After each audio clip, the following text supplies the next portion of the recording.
是一只可怜的红隼爸爸。此时的他正在遭遇老婆无情的骂骂咧咧。可怜的红隼爸爸在鸟巢里被骂得慌不择路。那么红隼妈妈为何要骂自己的死鬼老公呢？让我们从他们刚刚认识的时候开始说起。就在1个月以前，孤单的红隼爸爸正在寻找鸟巢。当他发现了这处树洞后，尾随他而来的还有一只同样急于繁殖的红隼妈妈。随后，这对一见钟情的红隼夫妻就在鸟巢里安了家。转眼，红隼妈妈生下了第一颗鸟蛋。不瞒你说，此时的红隼妈妈还并不需要死鬼老公一直给她提供食物，于是闲来无事的红隼爸爸就抽空帮老婆孵化起了鸟蛋。然而，随着红隼妈妈生的蛋越来越多，直到足足5颗的时候，红隼爸爸还是没能明白自己的责任，有空的时候依旧固执地趴在鸟蛋上。转眼他就不出意外，被回家的红隼妈妈堵在了鸟窝里，然后就是一顿无情的骂骂咧咧。自知理亏的红隼爸爸被堵在鸟巢里找不到去路，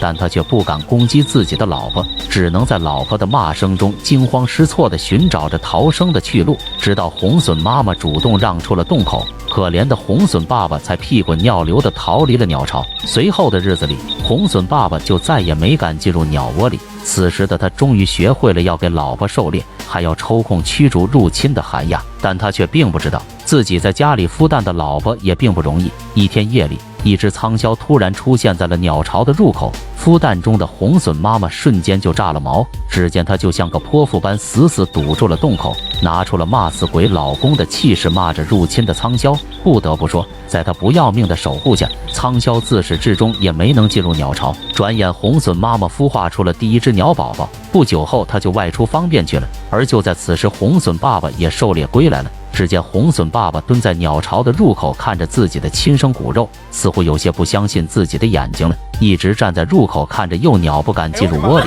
可怜的红隼爸爸显然已经被老婆吓出心理阴影了，你觉得呢？